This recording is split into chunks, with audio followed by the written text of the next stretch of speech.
Hello and welcome to our weekly webinar forum for pharmacists on addressing the COVID-19 crisis. It's good to have you with us again this week. I'm Michael Hogue, President of the American Pharmacists Association. I'll be serving as your host and moderator for today's program. Today we are very excited to be talking about a topic that is of vital importance to all of us and all of our communities, regardless where we live. And this is discussion of how pharmacists can work to improve access to vaccines for underserved populations and address their concerns about receiving vaccines. We do know from historical information that minority populations tend, especially adult populations, tend to be under-immunized with both influenza and pneumococcal vaccine. We have strong data from the Medicare population on those vaccines over the years. And with COVID-19 vaccine coming soon, we thought it would be very important for us to talk about how we as pharmacists can really impact our communities with these vaccines and with these conversations. We've really got the experts today. We have two of the best and brightest pharmacists in the profession that are joining us today. Our two guests today will be Sandra Leal, who is the Executive Vice President for Sinfonia RX, which is a tabula rasa healthcare solutions company. She is also the President-elect of the American Pharmacists Association. She's a very actively engaged pharmacist in a lot of sectors in society. She's currently a board member for the National Center for Farm Worker Health, and we'll be pulling on some of her experiences with that organization as she talks to us today. She is also recognized as a CDC flu fighter, and you may have seen Sandra's picture and some of her advertisements with the CDC on their website and with their material.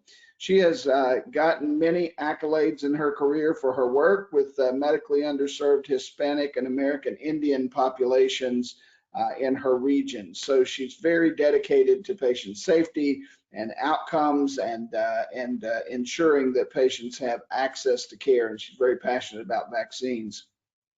We're also delighted to have with us Dr. Lakeisha Butler. Dr. Butler is Professor of Pharmacy Practice and Ambulatory Care Pharmacist. She's also the Director of Diversity, Equity, and Inclusion at Southern Illinois University in Edwardsville, their School of Pharmacy. Dr. Butler is the immediate past president of the National Pharmaceutical Association, and she's provided outstanding leadership to our profession through her service as president of NPHA, and also she's currently serving on the National Medical Association's COVID-19 Commission on Vaccines and Therapeutics. In fact, she's the only pharmacist serving on that commission, so our profession is well represented by Dr. Butler. Both of them just extremely talented individuals who are really the experts in our topic that we're going to discuss today. Now, this week we'll also be joined by our regular APhA staff experts who will be helping with your questions as we take your questions a little later on in the program. Mitch Rotholtz is the Chief of Governance and State Affiliates for APhA and is the Executive Director of the American Pharmacists Association's Foundation. And Mitch is an expert, recognized expert for many decades in immunization practice and does a lot of work with the CDC. So if we have questions that come up along those lines, then Mitch will be our go-to person for that. We also have Elisa Bernstein joining us today. She's the Senior Vice President for Pharmacy Practice and Government Affairs at APhA. She joined APhA after a 30-year career at the Food and Drug Administration, and she is our lead advocate on Capitol Hill as well as in our governmental agencies. And Elisa will be sharing a lot of breaking news. Now, we like to share breaking news on this program every week. This week, we have a bucket full of breaking news to share with you. We have a lot of it, so we're going to leave extra time at the end of our program today for her to share this latest news coming out of our regulatory agencies related to pharmacy practice. We're also joined by our clinical expert internally, Dr. Dan Zlot. Dr. Zlot, Senior Vice President of Education and Business Development at APhA. And Dan joins us after about a 10-year career at the NIH working in the National Cancer Institute. He's an expert in oncology and immunology and brings a wealth of information about the clinical aspects of COVID-19. And in fact, some of you have already submitted pre-questions about clinical issues that have emerged in the last week, and we'll be sure Dan has a chance to answer those. Now, for everybody who's on today, if you have a question during today's webinar, we'll ask that you enter that question into the question box. We'll take your questions during our open forum Q&A session after I do a short interview with Lakeisha and Sandra. And then we'll take your questions, as many of them as we can cram into an hour's time, and give Elisa some time to wrap us up at the end. If you have questions, though, remember that question box is right there in the GoToWebinar control panel. Just type your questions in. We'd encourage you to go ahead and type in your questions now. If you're coming into the program with questions on your mind, enter them now, because that allows us to weave in your questions as we're asking ours and as we're going through the program. Now, we do love to hear your voice too, and if it's possible for you to ask your question verbally, meaning that you have audio access at your computer, we'd love to be able to take your questions over the air. And the way we'll do that is when you type your question in, I'll call on you and the staff will unmute your line. You'll need to be sure you're unmuted on your end. So if you're joining through computer audio, that means that the little microphone icon that's on the GoToWebinar control panel will need to be green on your side. So you might have to click on it once we say we've unmuted your microphone. If you're joining us by a landline or a cell phone, you'll need to enter your audio pin into the control panel or into your keypad now, so that your audio will be open and we'll be able to hear you when the staff unmute your line. Again, if you don't want to speak out loud, that's fine. Don't worry about that. Just type in no audio or Michael, please ask this question for me, and I'll be happy to take your question to our panelists today and get your questions answered. We'll answer as many of them as we possibly can. As a reminder, today's program is being recorded, so if you have friends who were not able to join us today and you'd like to have them listen to the content today, you can direct them to go to pharmacist.com and the COVID-19 resources page, and they'll be able to download and access and listen to the entire program today, as well as have access to the handouts. If you'd like immediate access to the handouts, on the handouts tab in the GoToWebinar control panel, you can open up the handouts.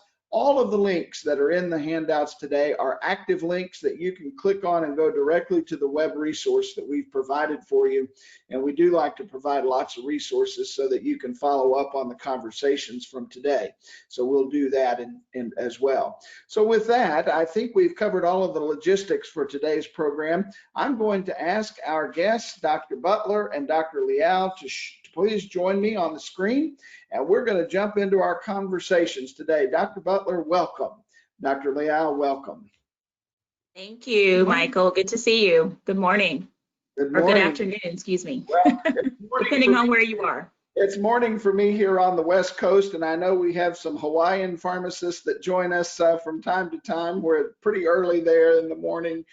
We also have some international pharmacists that join us from time to time. So wherever in the world you are, whether it's good night or good morning, we welcome you. Hey, I think that let's just start out with, and I'll ask you both to respond to this question. What have you found to be effective strategies in your practice to ensure that underserved populations receive vaccines? So we've had this issue for a long time of underserved populations not being able to access vaccines or being vaccinated, just on a very broad context, not necessarily specific to COVID. What's been effective? What have you found effective? Lakeisha, why don't you start, and then we'll go to Sandra. Sure. I think the important piece is education. We know that we want to assess this lack of confidence in the vaccine, specifically pertaining to safety concerns. So dispelling myths, and that's kind of a broad sense of dispelling those myths. Also transparency, discussing the process in layman terms, and we may talk about this a little bit in more detail. Building relationships with our patients is important. Trying not to make this the first conversation that we have with the patient, asking them if they want to obtain a vaccine. The other thing is finding ways to get to the patient as well. Sandra, what are your thoughts on this? Yes, I agree with Lakeisha. A lot of what she said is exactly the kinds of things that I think about. And I see a lot of people that either don't have time or they're concerned about the vaccine. Maybe that they have some myths around the vaccine making them sick or things like that that you have to dispel and do outreach. A lot of times people are concerned because they don't have time to come in, or they think it's financially a challenge for them to be able to come and get that appointment. So I think a lot of the access issues, pharmacists assessing patients and asking them about their conditions and whether or not they've been vaccinated, those are things that are really proactive ways to reach people that might otherwise just miss an entire flu season because nobody asked them, or nobody thought to say, oh, maybe this is a really good time for you to get vaccinated. So but the issue around trust, transparency, and being very direct around the education piece are very critical factors in getting those vaccine rates up. Well, let's dive into a couple of these concepts a little more deeply. I'm sensitive to the fact that in community pharmacy practice today, there's been a great deal of chaos. Reimbursement rates for products have been below par. Pharmacists are struggling in the community setting on the financial side of things. The workload has increased, especially our colleagues who are in chain community pharmacy practice may be understaffed and not have enough staff to be able to meet the demands of the practice. But with our populations that we're talking about today, this concept of being proactive, it seems to be a really critical point as it relates to ensuring that we reach patient populations who might not just come to the pharmacy and ask for a flu shot. Lakeisha, do you have any suggestions for very busy pharmacists on simple things they can do to be more proactive at suggesting, or maybe a suggestion for technicians? Sure. So, I talk about this idea of, building the relationships with the patient. So when we're talking to someone and asking them if they would like to have a vaccine or, have a vaccine administered, we want to find out, what are some specific barriers. So asking them, coming to the table in a sense of cultural humility. So we know that we have the knowledge as it relates to the importance of vaccines, but we also want to come to the table asking the patient, what specifically do we need to know from them as it relates to their concerns regarding the vaccine? So that humility piece is very important. The other part is when we are addressing or interacting with the patient, checking our biases. So we as healthcare professionals, we know the importance of obtaining a vaccine, flu vaccine specifically. But when we come to the conversation, we don't want the patient to think that we see them as inferior or that we are looking down on them if they decide or if they've made the decision not to have the flu vaccine. So as relates to checking those biases, we want to be engaged with the patient, listen with understanding, so not listening, trying to respond and letting them know that, get our point across, but we want to actually listen to what it is that their concerns might be. The other thing is, we've talked about this dispelling the myths, so taking the time, if possible, to provide some information about, the myths associated with the vaccine. So don't say that this will not hurt at all. there is potentially some discomfort associated with the vaccine. If we say it won't hurt at all and it actually does, then that will break trust, unfortunately. So little minor things such as coming from a humility stance, also making sure that we are not coming from an superior, we're on a power dynamic, and also sharing information that will help to build trust, such as this particular vaccine could cause some soreness, and it could cause some mild symptoms, but it won't actually give you the virus. Well, I think that's a great point. In the phase 2 clinical trials for the COVID vaccines, the most commonly reported adverse event with COVID vaccine in the phase 2 trials was pain at the injection site, which occurred in over 80% of the vaccine recipients in those phase 2 trials with both the Moderna and the Pfizer vaccine. So, being upfront with, I think it's very important to be very upfront with consumers and say, this is likely to cause you to have a sore arm for a couple of days after you get this shot, but isn't a sore arm a lot better than having the infection? And that's true for all of our vaccine preventable diseases. But I do think that honesty and transparency right up front is so important, Lakeisha. I'm glad you brought that up. Sandra, you have served on the board of the National Center for Farm Worker Health for some time now. Have you found some strategies to be very effective in engaging farm workers who may not have very easy access to care? Absolutely. I've been working with NCFH now for over a decade, and one of the things that they really try to do is work on culturally and linguistically appropriate material to recruit patients to be able to, access information around chronic conditions, vaccinations. One of the things, and one of the great relationships that have been formed there with safety net organizations and underserved populations is really relying on community health workers, promotoras de salud, that are trusted local leaders that might not even have a background in medicine. They're your neighbors, but they have a connection with a health center. And we've actually tied pharmacists to promotoras to be our boots on the ground, to bring people together in classes like diabetes classes, vaccine days, screening days. And we work with these promotoras because they are trusted individuals. I also, and I love the examples that Keisha gave, I also share my own personal experience. I'm literally the first one in line for the vaccine.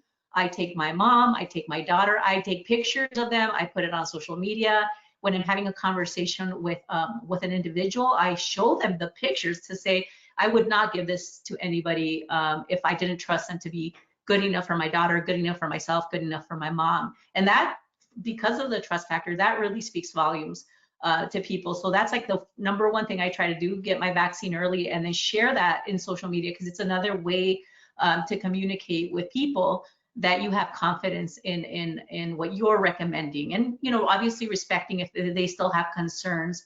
I do always want to say though, because a person says no the first time, respect that for sure, but definitely don't stop asking, because maybe somebody got really sick that they know, and then the next time they do want to get it because they don't want to get as sick as that person or end up in the hospital and things like that. So there's always that opportunity to reassess, even if a person initially says no. So just thinking about those factors.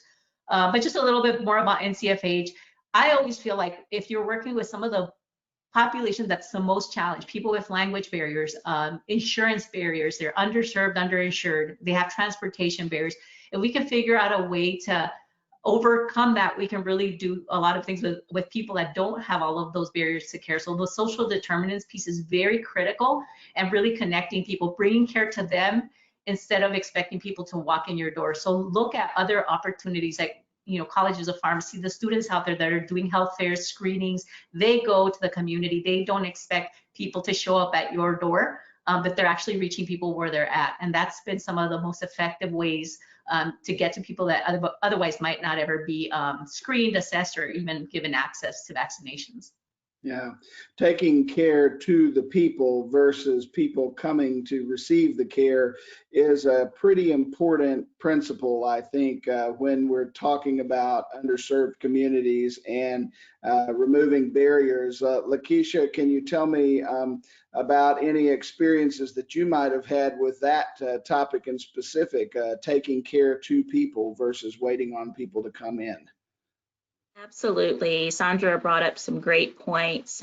Knowing in the minoritized populations, vaccines are oftentimes seen as just something that's a nice to have. It's not necessary. And because of this, the importance, the intentionality and proactiveness of going out, that community outreach to these particular populations is critical. For instance, I certainly take my students out to a community center that serves homeless patients in a predominantly African American community. These particular individuals typically would not go seek out the vaccine. And so we're actually bringing the vaccine to them, increasing the rates of the flu vaccine. Recently, a colleague also went to a free Chinese clinic that's offered in St. Louis.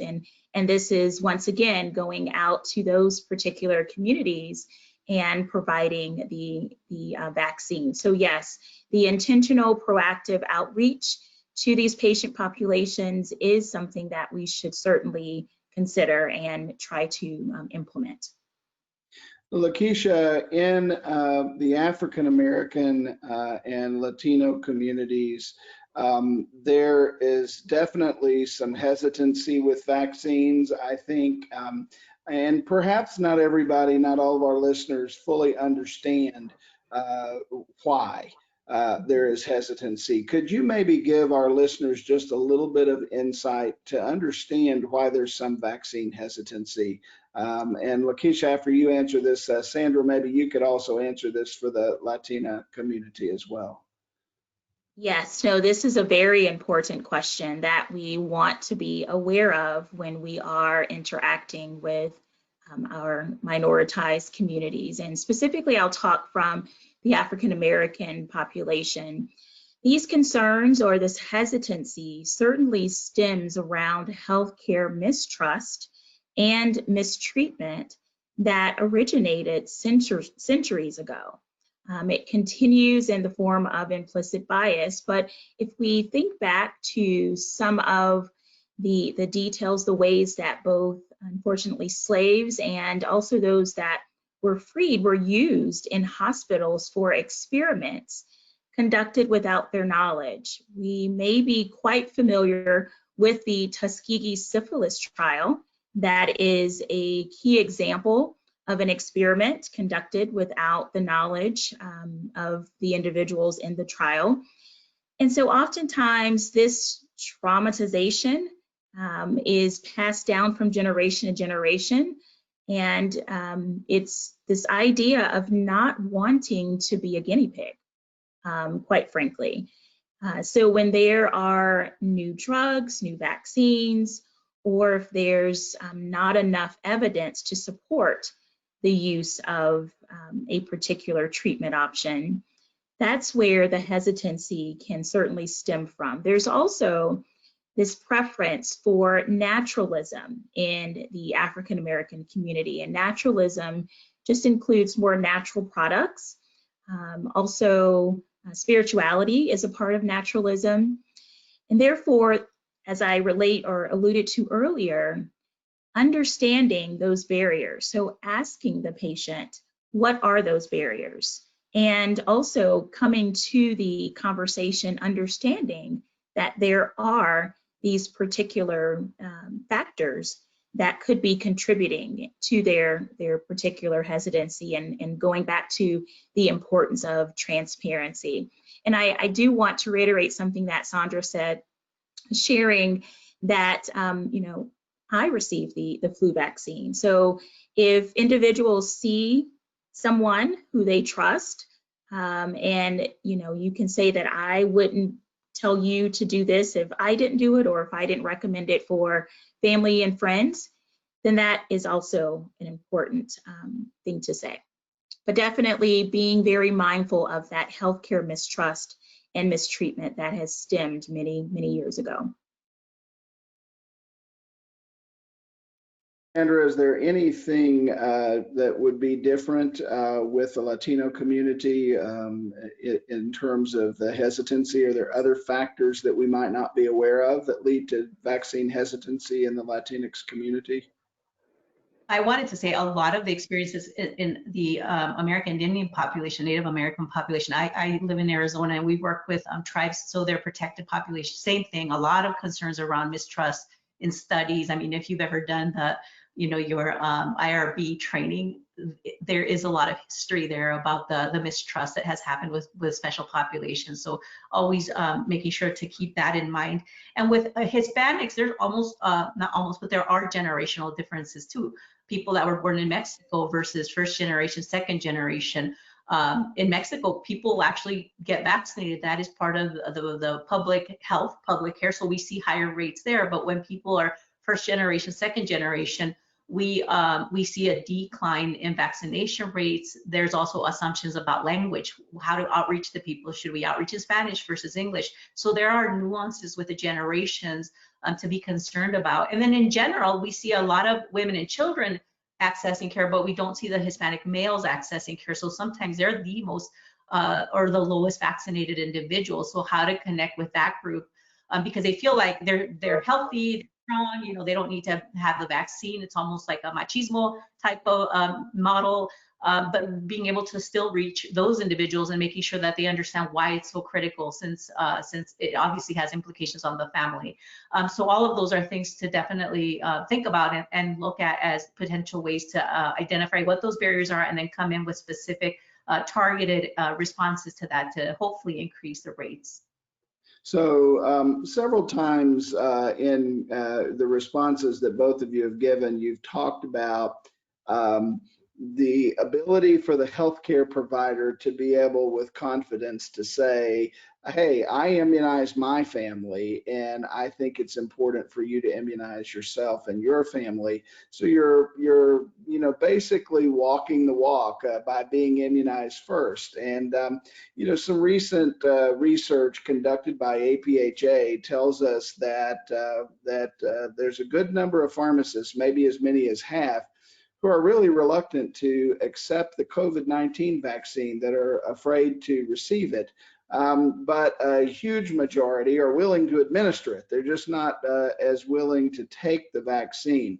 And so, Sandra, recently you shared with me, and you've given me permission to ask you this question in advance, you shared with me that you have personally enrolled in one of the clinical trials for COVID-19 vaccine. Could you tell us why you did that? Why did you choose to enroll in the clinical trial? And tell us what you have done to help boost your own confidence as a pharmacist in the COVID-19 vaccine process. Yeah, I mean, I was listening to a story and there was this group called One Day Sooner that was talking about the importance of having, test people that were willing to go and take that vaccine. Everything I've ever read, and we've all been trained in pharmacy school, we don't have enough diversity or representation in a lot of clinical studies or trials. And so that was very compelling to me to participate and to sign up for that One Day Sooner trial to see if I could actually get enrolled. So I was very happy when I received the call to go to a local site here and have one of the vaccines administered. Definitely because I feel it's so critical. I am a huge proponent of vaccinations. I do feel and trust the science. I read a lot. I've been following all the concerns around the trial pauses, starts, what caused it, what didn't, and then sharing that information with everybody that I know. And I even got my own brother to participate in. He's one of the trial individuals also, again, because of that diversity, making sure we have enough diversity representation in there. I also volunteered for the All of Us study. It's a pharmacogenomic study that the NIH is doing for pharmacogenomic testing. So I'm just like a guinea pig for all these things, but I truly believe that unless we are actively participating, contributing to the science, part of my nature as a scientist to be able to contribute to that and then share with confidence the experience, good or bad, about what the impact is, because we're all struggling. We're all sitting there at home waiting for that vaccine. And so it will take people that step up and do that volunteer and are willing to share their information to do that. But I come in with a lot of information. Like I said, I read a lot, and I really feel it's critical to walk the talk. So again, I share with my patients and with my colleagues that I did this. Nothing's, knock on wood, nothing's happened so far. It's been a great experience. And then hopefully I can confer confidence in the people around me that the vaccine is safe, and that we will hopefully have an end to, or at least a improvement to this pandemic. So those are just some of the reasons that I participate. Well, Lakeisha, we've gotten a question that's come in serving on the National Medical Association's COVID-19 work group. Have there been any aha moments relative to the pharmacy profession? You're working with a group of physicians there, and I wonder if you've been able to give them an aha moment about our profession. Well, first off, I'll have to say the president of the National Medical Association thought that it was a wonderful idea to have a pharmacist on board. And what's important to note is he unfortunately didn't think about it until that was brought forward. So this just showed me, and should hopefully show others, the importance of advocating for our profession. But during our discussions, there is definitely just this, it's well known that pharmacists truly are experts in the field of therapeutics. And so being able to answer many questions, also our knowledge in assessing clinical trials, the literature that's available, the physicians didn't really know that we had that knowledge. So I've been able to, just kind of share the expertise that we have. So I think that's probably the biggest aha moments, is the unknown expertise that we bring as pharmacists by physicians. So they don't necessarily know, but I think once they know more, they appreciate it even more. But I did want to just piggyback on something that Sandra said, and the importance of educating ourselves and being involved in the process. And this is why I personally wanted to get involved in the National Medical Association Special Task Force, because I too have been socialized as an African American by family and friends that not wanting to be a guinea pig and not necessarily having that trust. And so I wanted to be able to be a part of the process so that I can clearly articulate and know for myself, and be able to convey information to those populations that I serve. So I think it is very important that either we participate or we educate and be a part of the process. That's exactly right.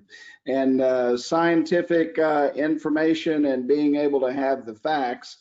We live in a world that's pretty sensationalized right now. It's hard to know what you're hearing on the news as to what is fact and what is not fact. And unfortunately, all of us fall victim to hearing something and thinking that it's true, and it may or may not be true. So knowing sources of great and reliable scientific information is very important. One thing that came out this last week that I thought was apropos to today's discussion is that CDC has released a report on the excess deaths associated with COVID-19 by age and race and ethnicity from the period of the pandemic, January 26th through October the 3rd. There were about 300,000 more deaths during this time frame than we would have typically during the same time frame in previous years. So COVID has caused about 300,000 additional deaths from what we would normally see in a normal year. And 2 out of 3 of those additional deaths were related to COVID-19. And the largest percentage increases were among Hispanic and Latino patients, as well as adults 25 to 44, which is a age group that we don't normally see deaths occurring in. And so this just, I think, emphasizes for us with real data why it's important for us to have conversations with all of our patients about COVID-19 and about the COVID-19 vaccine. It's going to be important to actively engage because there's a lot of concern, I suppose, out there about the vaccine, and we just need to remember to stick to the facts about it and be armed with good data. Any comments that either of you would like to make based on those comments? Yeah, I mean, the statistics are not surprising because we do see a lot of the Hispanic population being in service industries, being, what's the essential providers out there. They're working in agriculture and construction and a lot of those areas that couldn't shut down. So this absolutely doesn't surprise me. It is unfortunate, and that is why it's so critical to get out there and pushing over for the flu vaccine and for making sure that they understand the value of COVID vaccine when it becomes available. We definitely want to see this not continue to be the trend. Yeah, we have Pharmacist on today. Let's see if I've got, oops, sorry, my question box is, I'm not operating from my normal computer today, folks, so I apologize that I'm a little out of sorts here, a little slow on the question box. Okay. What additional recommendations would you have regarding trust, the issue of trust? Every pharmacist, regardless of their race or ethnicity, every pharmacist is going to be taking care of patients who are of a different race or ethnicity. It doesn't matter what the pharmacist's race or ethnicity is, they're going to be caring for patients who are of a different race or ethnicity. So what tips do you have about establishing trust? And Lakeisha, I'm going to start with you first because I think early on in your comments, you mentioned trust as something that's so important. Absolutely. I think, trust is time tested. So that's why I said it would be advantageous if when we're asking our patients if they would like to have the vaccine, that it's not the first time that we're talking with them. I like to, go to the patient, take off my white coat, because that white coat sometimes, even though it certainly, helps to differentiate us and showcase us as healthcare professionals, sometimes it creates a barrier in building that trust and being seen as superior over the patient. I talked about the importance of talking at eye level, being engaged and free from distractions with the patient. If you are not engaged and truly, into what the patient is saying, and there's other things that's keeping or getting your attention, that does not make the patient feel like they matter. And if the patient does not feel like they matter, then trust is certainly not going to be developed. I also mentioned the importance of this humility. So how can we as individuals come to the patient in a real way? And I think those tips that I gave, in addition to trying to find topics that you can maybe talk to the patient about outside of healthcare. I often try to build relationships with my patients, talking about whether it's sports that are, that's a hot topic right now, or talking about their work, if possible, or their family. So finding those real ways to connect with the patient will help to build trust. And once again, I can't reiterate the importance of that nonverbal. So if someone says something that we just think is potentially absurd because we don't believe it, it can come across in our facial expressions. And so that's where I talk specifically about checking our biases. And so we may come to the table thinking, oh, this doesn't make sense that this patient does not want to get the flu vaccine. But there are reasons, there are potential barriers, there are specific factors that the patient has that we have to be open to to listening to. So when we are coming from that particular stance, our nonverbals will match what we're specifically saying, that in the sense that we're trying to build trust. Okay, well, thank you. Those are great tips, very practical, I think, for everybody listening today.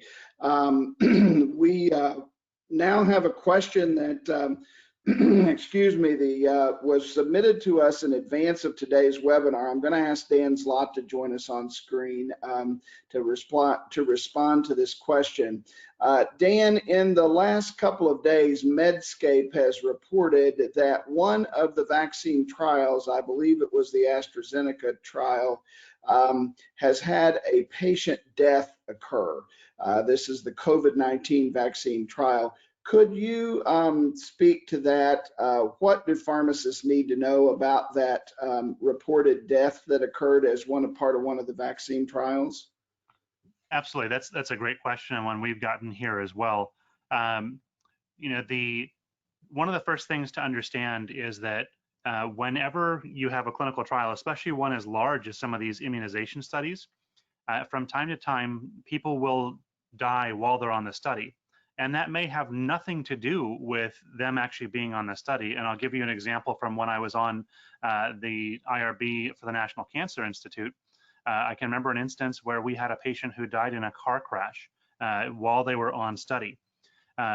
Because they were on a study, we still had to investigate the death that occurred on study, even though in reality it probably had almost nothing to do with them being on study. So it's important to keep in mind that until we have all the information about what happened, it may very well have been that this individual was in a car crash, or they had another health problem that was undiagnosed, and that was the result of their death. And so a death on study is not necessarily caused by the study medication. So that's one of the key takeaways that people should understand. And we will, of course, get more information as the investigational review boards and the company look into the events surrounding the death. And once we have that on the other end, we'll be able to have much more insight. But until then, unfortunately, this has been sensationalized quite a bit, and it's easy to get caught up in that sensationalization and get carried away. But it really is important to take a pause, and if you get questions about that, explain. It's very similar to the information you see in a lot of the package inserts. You know, they have to include everything that happened on that study, regardless of whether they think it was caused by the medication or not. In a lot of those package inserts, it's a very similar situation when you have a death on study. And it could be, in fact, that the person who passed away might have been a placebo recipient. We may or may not know that at this point, because these are double-blinded, placebo-controlled clinical trials for the COVID vaccine. Excellent point, Michael. Excellent point. And until that information has come out, and they need to unblind the study so that the investigators can assess whether the patient was receiving the active treatment or the placebo. So that's a great point. Yeah. Dan, while we've got you here, let me ask you another clinical question. So there are 4 COVID-19 vaccine studies that are ongoing in the US. 2 of them, however, are not currently enrolling patients. We've been made aware, of course, of the AstraZeneca study and the Johnson & Johnson study. And can you tell us, there's a little bit of a difference between those 2 studies and why they're not enrolling patients, even though they're approved to proceed with clinical trials. Can you talk a little bit about that so we eliminate some confusion? Sure, absolutely.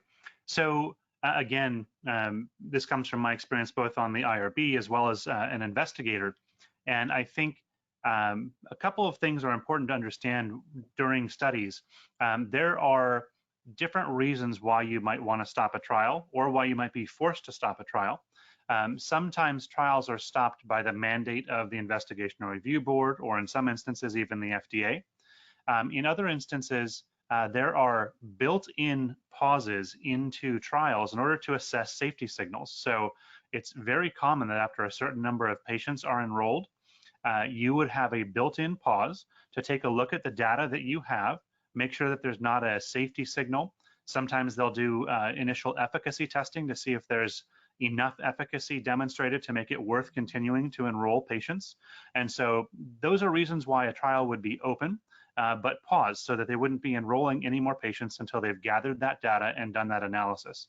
So that's one reason. And then there are other things that might happen. For instance, I think it was in the news that AstraZeneca trial was paused because of an adverse event, because of someone in the trial got basically experienced something called transverse myelitis. And so in a situation like that, the trial is paused so that very similar to when there's a death on study, you want to do an investigation to make sure, or at least do the best possible research and deep look into the situation to make sure that the adverse event is not related to the vaccine to the best of your ability. And so you would pause while that was going on if the event was severe enough to make sure that you weren't putting people at risk unnecessarily. And so we saw that happen. The AstraZeneca trial has now reopened in parts of the world, and it's not open everywhere, but I believe in Europe, it is accruing again. So a couple different reasons why you might see studies pause, and none of them are particularly alarming. The one that to me always raises red flags is when an IRB or when the FDA says, hey, you have to stop a trial because there are safety concerns, someone's not following the protocol, things like that. Those are the red flags to me. When someone voluntarily stops a study, that tells me they're doing what they should do to ensure that the study is being conducted safely. Good, that's very helpful. I appreciate that. Thank you very much. I want to just share a comment that pharmacist Esther Hayo shared with Sandra. Sandra, she'd just like to compliment you about the idea of using leaders for the farm workers is a very, very good idea. She thinks that'll be very helpful for practice in Arizona where she's at, and so she wanted to thank you for that. Esther, thank you for being a part of our program today. I'm going to unmute the line of Michelle Beal. Michelle Beal has a really great question for our profession, and we'll let anybody on the panel respond to it. Michelle, we'll unmute your line now. Hey, Michael, thanks. This is Michelle Bell. I'm the president of the Texas Pharmacy Association, and I do have a question. So with the COVID vaccine, there's a lot of, it's in the spotlight. Every single day we're getting new information, things change, much more so it seems like than other vaccines have been in the past. So with that, it feels like pharmacists themselves are more hesitant when asked, will you get the COVID vaccine? There's a question, there's a pause, where normally if you asked for flu shots, we'd be like, yeah, I'll get it, no problem. So what can we do to help set things in perspective? And I think, Dan, some of the things that you said really helps. Like we forgot how to do some of the, how to assess the literature and things like that, because maybe it's been a minute since we were in school. But what do y'all recommend to help the pharmacist keep things in perspective so that we're able to educate ourselves and our patients? Sandra, how about you starting off with this one? Well, I mean, thank you for the question. The reason that I participated in the study was to be even more involved and to actually like stay ahead of that. And I appreciate, Dan, all of the information. I've been following every single piece of this vaccine, and unfortunately, there's a lot of politics with this. This is the current climate and culture that we're in at the moment. So I think that's really muddying the water. But if you come in with an objective background, like you're a pharmacist, you've gone and had some training on how to do your own evaluation, your literature, talking to the experts. You know, I reach out to Michael, who sits on one of the vaccine groups, and Dan, and so you know who to go and ask resources for. I think APhA has been incredible at bringing the latest information on a weekly basis, so it is getting involved, getting engaged. We had yesterday for the Arizona Pharmacists Association, we've been having a town hall which is pretty much once a week to talk about all of the issues around COVID, testing, vaccines, all of that. So it is so critical to stay engaged, stay up with the information, sign up for all the updates, and then use your own critical thinking skills and networking with the people you know are experts in that area so that you have that confidence to be able to answer, because it's not going to be you by yourself, but it's going to be that network of information that you pull together to really give good confidence in what you're trying to counsel on. And that's really, at the end of the day, we all do it for the right reasons, which is to make sure patients have the best outcomes. So that with that in mind, I think that, just even being here and participating today is an example of you doing that already. Well, Michelle, it was a great question. I want to point out to our listeners that on the slide here, we're sharing with you a link to a video that has been produced that answers a lot of commonly asked questions about how COVID-19 vaccine is being produced, what the scientific process is, and how that's working through the system. It's a great video. I would encourage you to share it broadly with your people. State pharmacy associations can actually put this link on their websites, and we'd encourage you to do that. It's really a good resource. The CDC does have good resources available for everyone to be able to use. Well, we're running out of time here today, and we do have some breaking news to share with you, so I'd like to get to our polling question for the day. Language is a barrier we've recognized for lots of patients, and so we'd like to know, do you in your practice have access to patient handout information in languages other than English? Because I think we heard a little bit from Sandra today that there are populations that are non-English speaking. So do you have access to something that will help you communicate in terms of handout information in languages other than English? So just click on your screen. It's a real quick click, and the more of you that vote, the more knowledge we gain about what pharmacists have access to. Let's give it just a couple more seconds. All right, just click right on your screen, folks. Very easy. Thank you very much. Let's go ahead and take the poll results. And it looks like that most of you, the vast majority of you, do have access to materials in other than English. And we do have a slide in your handouts today that we won't go over in detail, but it does have some links that you can follow to be able to get to this material that's in other languages. Sandra, Lakeisha, thanks for joining us. We really appreciate the wisdom that you've given us today. Thank you both very, very much. Elisa Bernstein, you've got breaking news for us. I know you're dying to share it with us, so I'm going to turn the floor to you and let you share with us what's happening in Washington. Thanks so much, Michael. So it's been a really busy 24 hours here in Washington, D.C. A lot has happened and some really good things for pharmacy. I'm going to have to go through this somewhat quickly. I'm running out of time. So, but look in your email box, because very shortly, if you are a member of APhA, you should be getting a breaking news email that'll have some information and links to more information about what I'm going to tell you about. So the first thing that happened yesterday, HHS issued a guidance for pharmacy technicians and state authorized pharmacy student interns. This guidance was issued under the Public Readiness and Emergency Preparedness Act, otherwise as if you've been watching the PrEP Act, which is the law that gives a lot of the authority, is the basis for a lot of the authorities for that we have been getting as pharmacists during the pandemic. So what this does is it gives qualifying pharmacy technicians and certain pharmacy interns the authorization to administer childhood vaccines and COVID vaccines when they're available, and COVID-19 tests. There are a number of requirements that must be met in order to qualify for this authorization, as well as the liability protection that the PrEP Act provides. So again, go to the link in the email or you know, the link here on the slide. So what are some of those requirements? Well, for technicians to be qualified, they must be licensed or registered by the state. And if a state doesn't license or register pharmacy technicians, then they must have a certified pharmacy technician certification. And so that's how you get under this authority.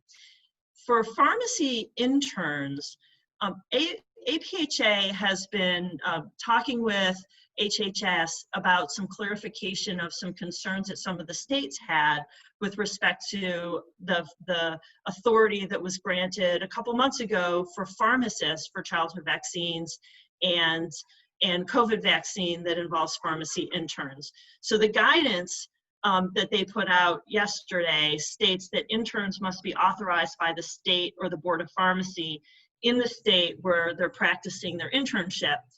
But some states don't actually license or register pharmacy interns. So in those states that don't, they don't need a license or registration in order to qualify to be the authority under this act, under this guidance.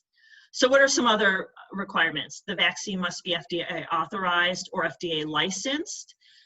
This is all under the supervision of a pharmacist, a qualified pharmacist, and they have to be available and ready. They, for the most part, the requirements are similar to for the pharmacist and that we got earlier. However, the training requirements are different. So under the technician specific requirements are they have to have completed an APhA training program, but the guidance doesn't say how long that training program has to be. It has to, though it does have to include hands-on injection technique and a way to recognize adverse events. There are also, you have to have a minimum of 2 hours of APhA approved immunization specific CE within that licensing period. There are some other requirements that go along with it in terms of the supervising pharmacist has to be able to, has requirements for reporting, for record keeping, they have to be they are the ones that would be ordering the vaccine or the test as well. So this is good, good authority to help pharmacists as we are increasing our responsibilities for testing and vaccination. So more information to come on that. The next slide. What the next slide does is it really lays out, APhA has a lot of really good information on immunizations on our website, and that's at the Pharmacist Guide to Coronavirus. And what I wanted to highlight here is a couple of weeks ago, we put together this really just one pager that lays out the pharmacist authority that was granted for childhood vaccines, as well as COVID-19 vaccines. And so what we're going to be doing is updating this document to add another column for pharmacy technicians. So if you're interested now, this is a resource to go to, because some of this is a little confusing because there are differences between pharmacists, student pharmacy interns, as well as pharmacy technicians. So the next slide, please. Moving away from vaccines and tests for COVID, just this morning, FDA issued some new information and gave pharmacists some relief related to the Drug Supply Chain Security Act. So this is also known as the Track and Trace Law, and it puts in place requirements for drug supply chain entities, including pharmacies, which are called dispensers under the law, to trace drugs in the supply chain in order to identify suspect and illegitimate products in the supply chain.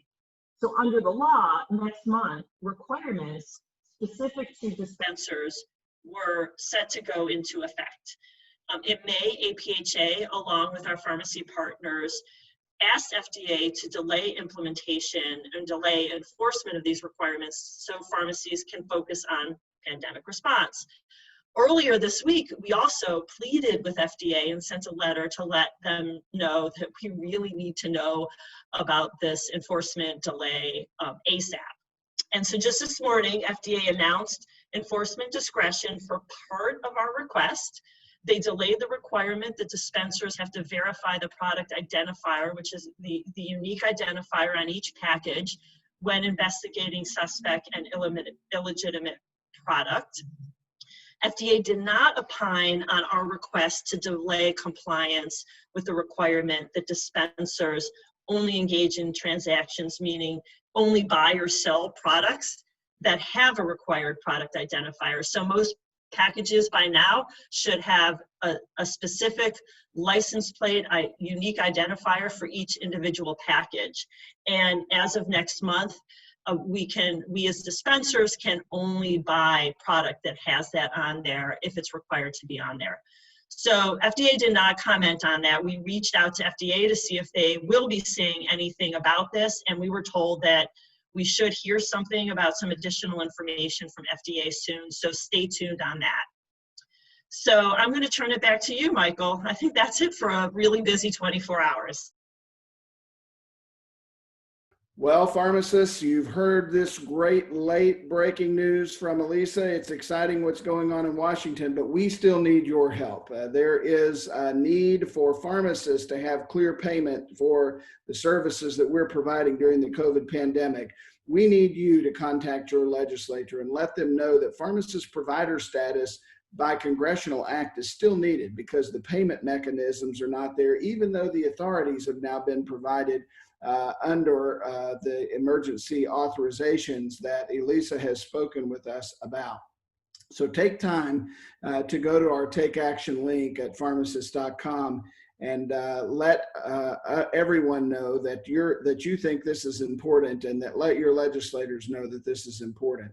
Now, we have some continuing education available to those of you who are providing pediatric immunizations. As you'll know, HHS asked for pharmacists to complete a couple hours of pediatric immunization when your license is renewed in order to be in compliance with that. And APhA now does have a product available that will help you to obtain that pediatric immunization training. Just go again to our website. The information's right here on the screen. And for those of you who might have pharmacy technicians who are interested in pediatric immunizations, the education team is working over the course of the next week or two to get this accredited for technicians as well. Hey, thank you so much again for joining us. We are going to take a Halloween break next week. We will not have our show next Thursday, and we'll give everybody a week off. We'll be joining you the following week with Dr. John Gravenstein as our key speaker. He'll be talking to us about where we are with the COVID-19 vaccine trials, sharing the latest clinical information about the active ongoing COVID trials. And I know that's something that's very important to all of us as pharmacists, so you don't want to miss it. Hey, thanks for all that you do in your practice day in and day out. We know that the times are challenging, but pharmacists rise to the occasion every day, and we know that you're doing that in your practice. You are our healthcare heroes. Thank you for all you do, and God bless.